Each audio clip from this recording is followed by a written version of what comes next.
Welcome back to another episode of Veg Networking Canada, where vegan plant-based companies and people connect and collaborate.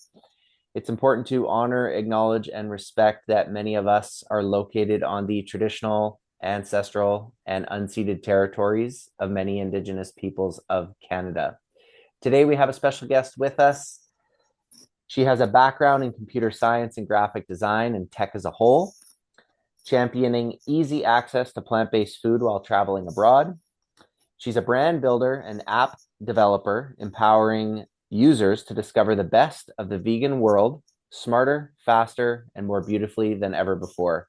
Veg Networking Canada is pleased to introduce the founder of Lost and Vegan. Welcome, Audrey-Josephine Addo. Thank you. Thanks for having me. Thanks for being here. We're thrilled to hear, as we always do with our guests. Starting off with the first question is, take your time and tell us the story of what led you to go vegan. Okay, so I went vegan, so it's about 8 years ago now, and it started mainly from a long-term chronic health issue that I was having. So back when I was in, let's say, about 16, 17, that's when the journey kind of began.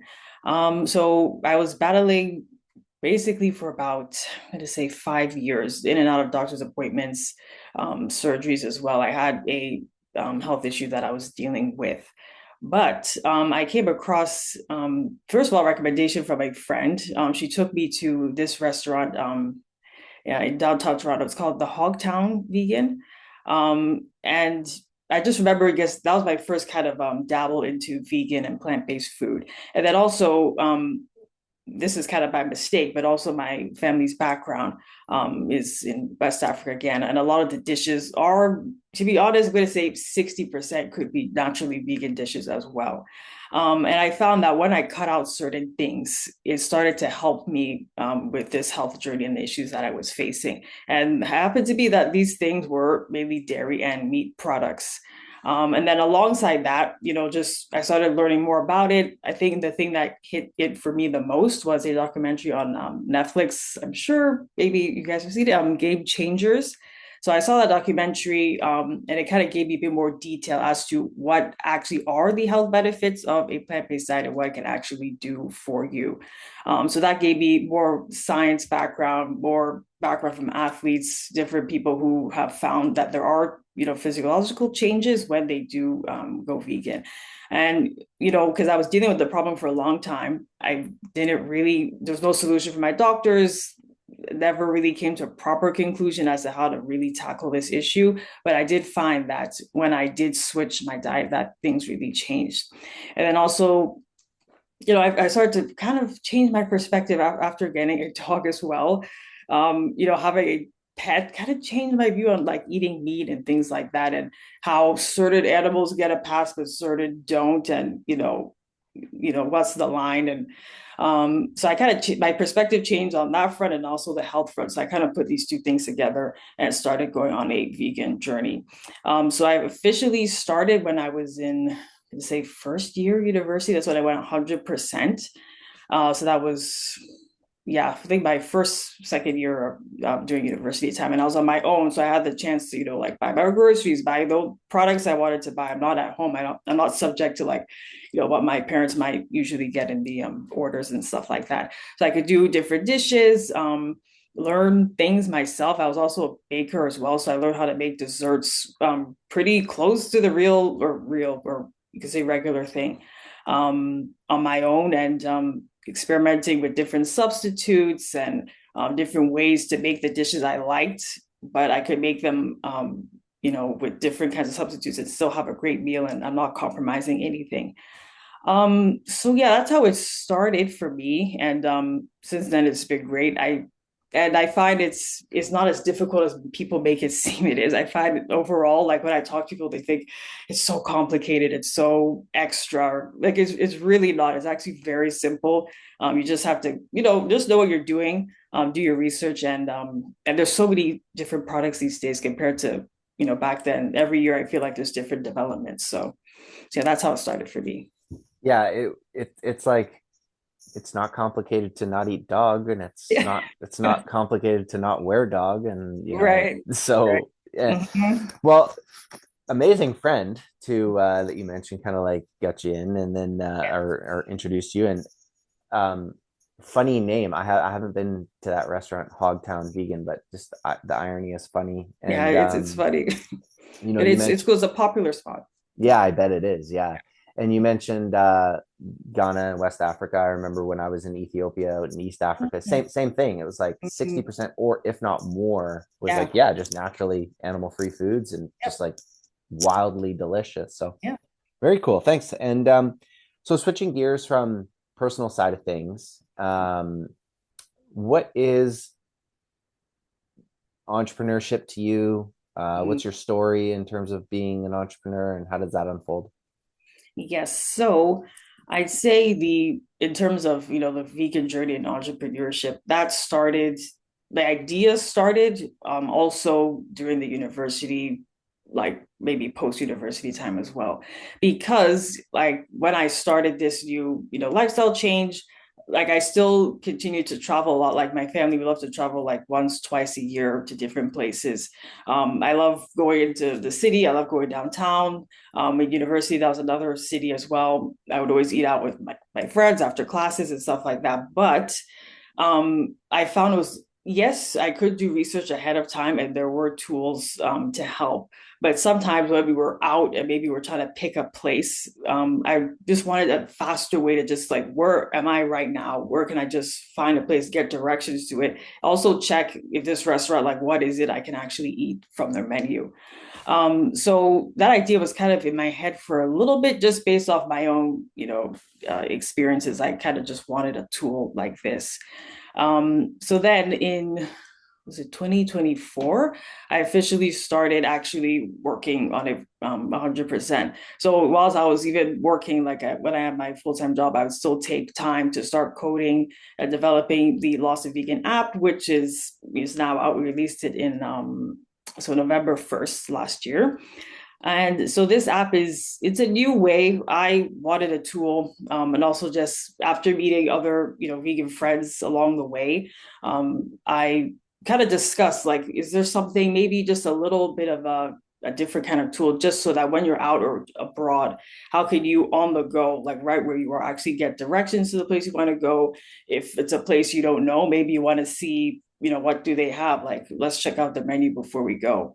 So I made this app as a way so I extracted all the menus from about, right now it's 400 restaurants because we just started with 4 cities just to test it out. And so we took the menus for them. We have directions to them, descriptions. You can look at the images. You can get street previews. So we tried to integrate that so you don't have to go outside of the app. You can actually just look at street previews to help you get to where you want to go as well. So that's something cool too, I thought, to add to it as well.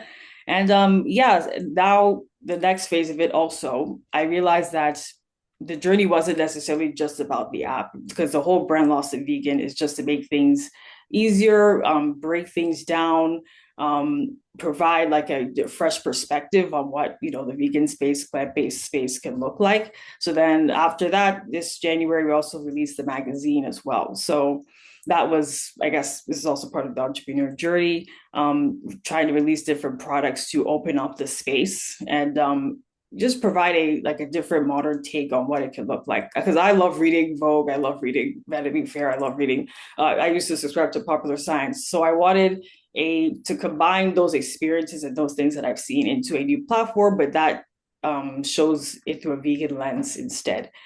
So that's what we started with Lost and Vegan so far. Yeah. Wow. Well, that kind of jumped into the next part, which is tell us where your brand is going in the future, right? You brought us up to speed a little bit on what Lost and Vegan is. You talked about starting out with the app and then jumping into a magazine. Is there anything else in terms of like speaking to where your brand is going in the future that you want to touch on?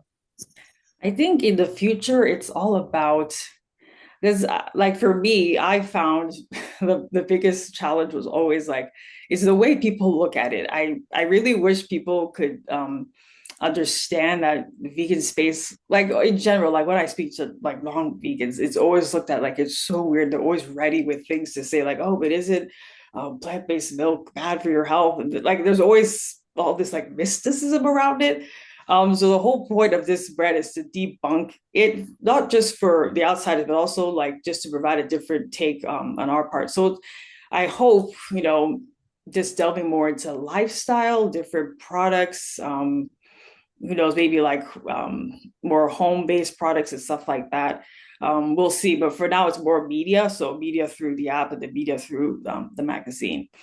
But yeah, So in terms of the vegan media space and the vegan yeah, media industry, yeah. um, are there transformations? Like we use the word transformations here instead of trends because we're Mm, really interested in talking about positive impacts that have sort of, again, been a transformation versus yeah, a trend that's going to come and go. But that yeah. being said, like any trends or transformations that you notice in your in this industry? Oh, I see. If I'll say, I'm gonna start with maybe a con first, and I'll go to the positive. This one isn't necessarily the space as in terms of how we're showcasing it, but I find there's a lot of talk these days about. I'm surprised to hear it, but people say that it was just a trend, and the trend is declining. People say, oh, like certain products are leaving the shelf, and certain brands aren't supporting their plant-based lines anymore, and things like that. But I find that there's still a lot of amazing platforms that are trying to showcase, how accessible it can be, how straightforward it is. Also, a lot of platforms highlighting, like, let's just say athletes and bigger stars who are trying to, showcase this lifestyle as well.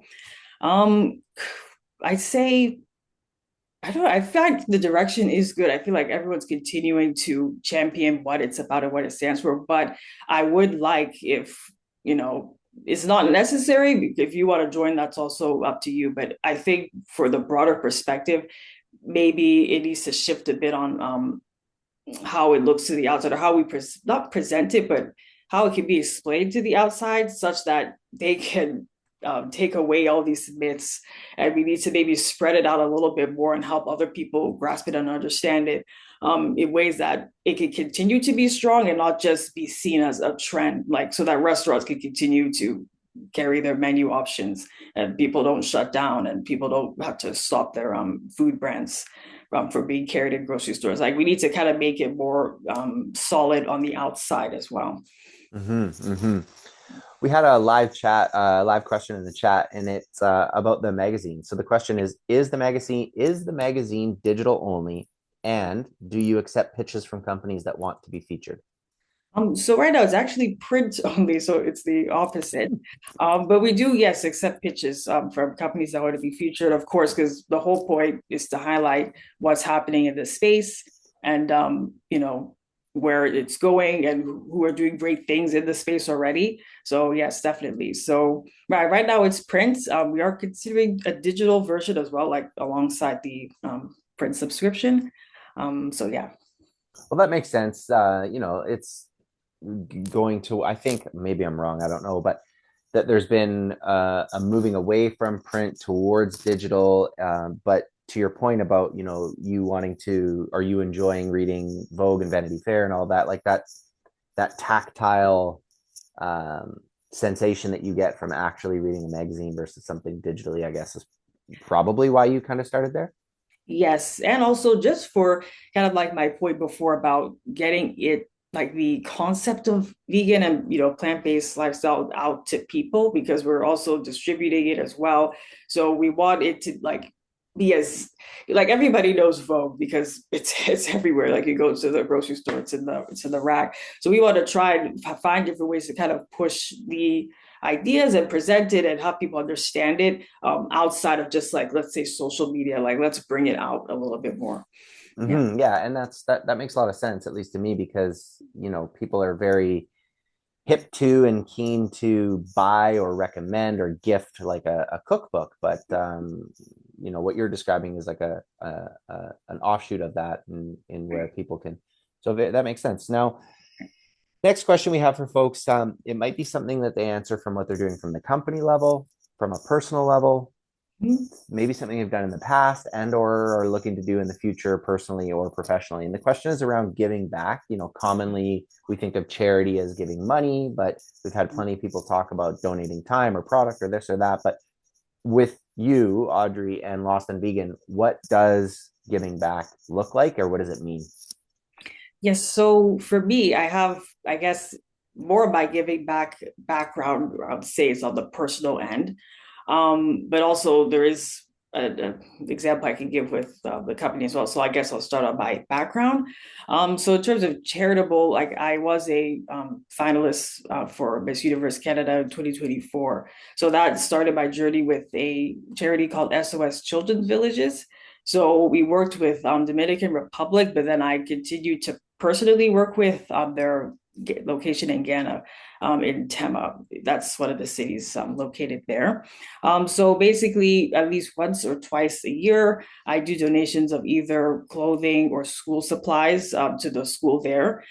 Just and it's really cool to see because it's all young children who either they could be orphans. Their parents can't afford to take care of them in a lot of these circumstances, so they have to go and live here. And I think it's a really nice organization in the terms of how they create a community for the kids as well. Like it's not just people maybe have a stigma around orphans and how it can look like in their when they're taken care of. But here they really try to provide a positive experience for them with like different outreach activities, different kinds of sports programs, and it's a very it's near to me because it's in a city that my mom actually grew up. She knows of that organization. They did start a little bit later after she left, but it's in her hometown.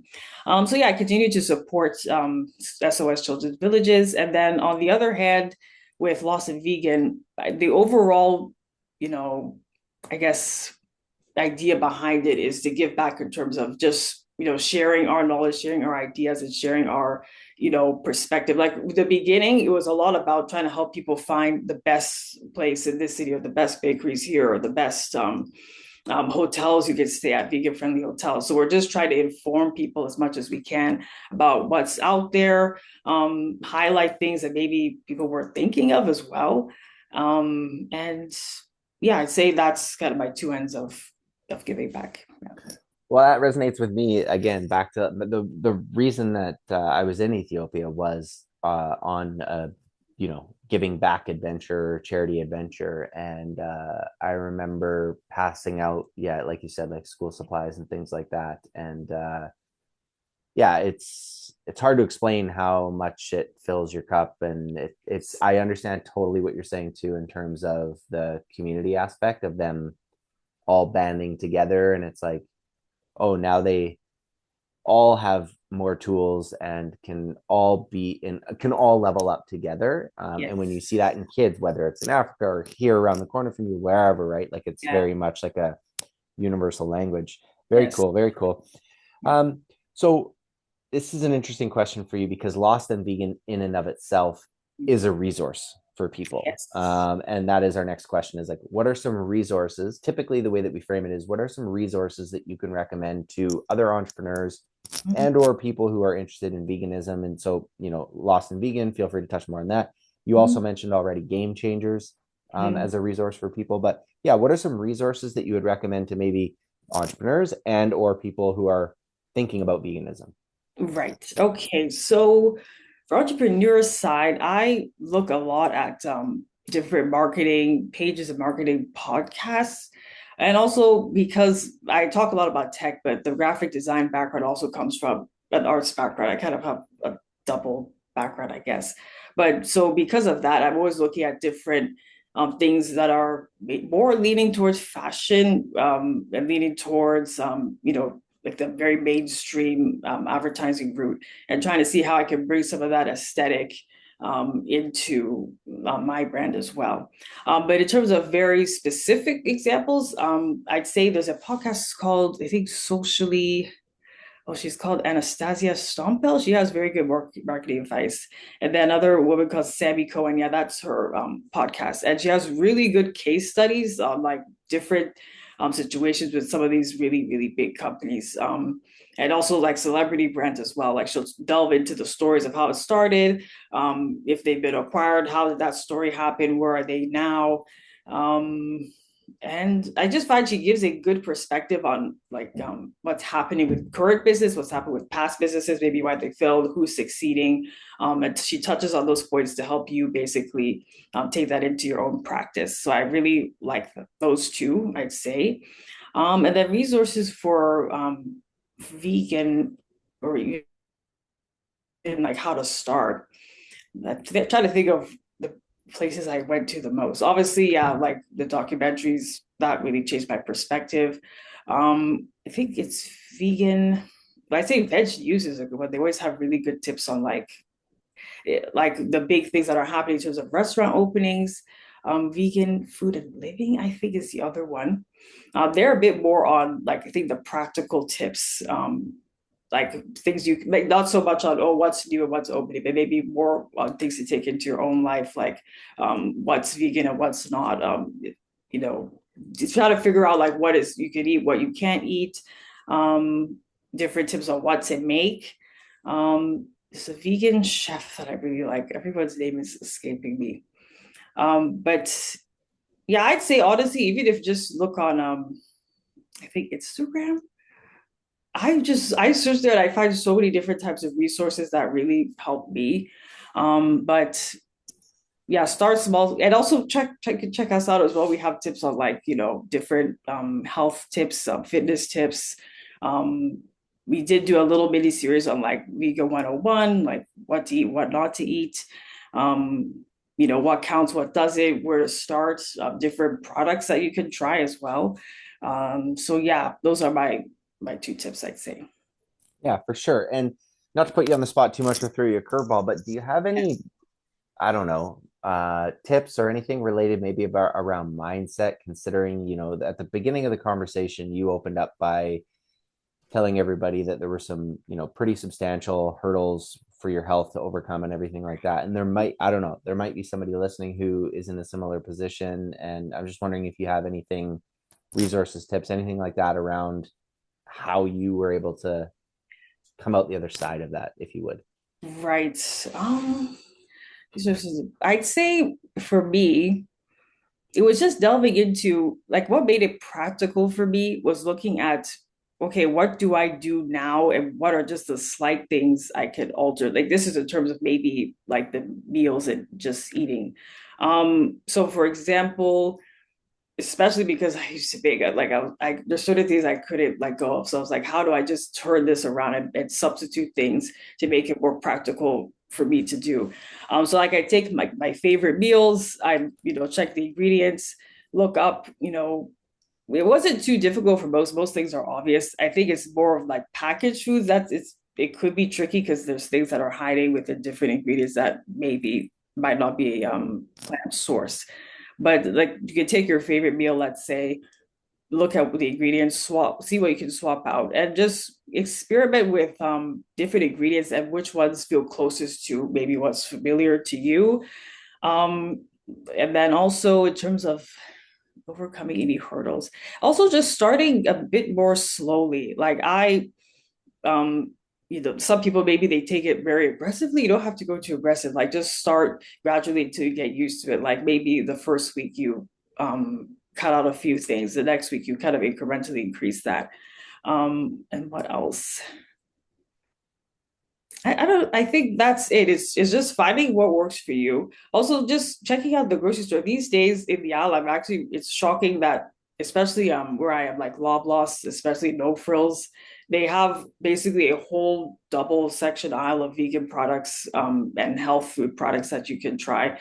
So look up things that like be specific with what you want to make. Look up, go to the grocery store and find different things and try to swap those out and kind of start gradually. Because when you try to do it a little bit too overzealously, then you might want to quit and then it turns into, a trend as people like to label it Mm-hmm. as. Um, so yeah, I say that's kind of how I got into it slowly. Mm-hmm. Mm-hmm. So you mentioned a couple of folks who have marketing podcasts and things like that, but Next question, second to last one is who or what inspires you? Right. I'd say, I mean, first of all, the like just seeing honestly businesses I look up to, like these like legacy businesses that I kind of mentioned before, like Condé Nast or Vogue, or looking at athletes that I really look up to and seeing how they were able to perform at the top of their game and make this work. I'd say also people in my network, like fellow app developers, that I know, um, how they were able to, some solo, some they did hire people, but still, like just seeing their journey of how they're able to develop something from the ground up is really amazing. Um, if I have to give specifics, I'd say like even because I'm an F1 fan as well, like in the beginning, seeing someone as big as Lewis Hamilton able to, but also his dog as well. I thought that was really surprising, how he was able to implement it for both him and even like his pet. People might think it's crazy, but I don't think it's really that difficult for your pet to try it as well. And yeah, so I say fellow app developers and business owners, different athletes, and also just like honestly art and film, like sometimes they really help you change direction for how you want to present your brand, how you want to be seen, ideas for content as well. So I'd say those things inspire me. Yeah. Awesome. Yeah. And super wide open-ended question, could be taken in a thousand different ways, but any advice, lessons, or tips for other entrepreneurs out there? Yes. So tips, I'd honestly say maybe it sounds cliche, but like patience and perseverance and also organization. With me, it was a bit difficult when I was coding, I'd say, because coding is a very big job. I used to do coding and machine learning projects at university, but that one they give us, some time where the brief would be pretty small. So doing something a bit more extended, you really need organization. And if you need help, like you can get help as well. Like sometimes when people are starting themselves, they think they want to do it all by themselves. I don't think that's always necessary. If there's something you want someone else to, or they have the skill to do, bring them on as well. And then in terms of the patience, I'd say patience because when you're trying to grow something, from the start, sometimes it's frustrating if you think like one day you're not seeing results or it's taking you a while to see what you want to see. But at some point after building, I think it does hit like an inflection point where you do start to see that change. And yeah, so being organized, like especially if it's a small group or a small team, if you're not organized, everything can flow over to different days, things get delayed and stuff like that. So yeah, those would be my tips. Yeah. Patience, perseverance, and organization. Couldn't Yes. agree more. Um, so, Audrey, anything else that maybe in the conversation today that we missed that is important to you, or maybe we did touch on it, but we didn't touch on it enough? Just kind of want to leave the floor open for you if there's anything you want to mention. I think I covered most of my points, but overall, I'd say just, from my perspective, maybe it's because I started in university. I only finished university like 3 years ago anyway. But, just being around people my age and who weren't vegan, I think there's a lot of young people who obviously love it. Like we're on TikTok as well, and we see all the people creating different recipes or recommending restaurants and things like that. But I would really love to see it keep developing in like my Gen Z generation. I guess I'll just put it like that. And I really, really hope at some point it becomes something that's just, it is mainstream to an extent. And I don't mean mainstream to be trendy, but I mean mainstream where people understand it. It's just part of the culture. It's part of restaurants. It's part of what we do. And it doesn't have to be so complicated. It doesn't have to be a stigma around it. Especially seeing reactions. It's interesting. I think I really hope at least in a few years, like that whole veil is fully down and like everybody is kind of on the same page. And I think it can be very easy. Like there's a restaurant that we have featured on the app, and they have a whole vegan menu just for like it's two separate menus, one regular, one 100% vegan. There's restaurants that do that, but I think it'd be cool if more could do stuff like that. So that's what I kind of mean by bringing it out there a little bit more. So Well, you know what, Audrey, thanks so much for being here and sharing your voice and sharing your story. And anybody else who's or anybody who's listening to this and wants to learn more, you can check it out on Instagram at Lost and Vegan, the word and Lost and Vegan. And the website is lostandvegan.com. Very easy to remember. So, everybody who's been with us live right now, thanks for being here. Everybody who's listening on your own time, thanks for being here. And Audrey-Josephine Addo, thank you so much for being here. thank you. Thanks for joining us, and we'll catch you soon on another episode of Veg Networking Canada. Take care. Bye for now.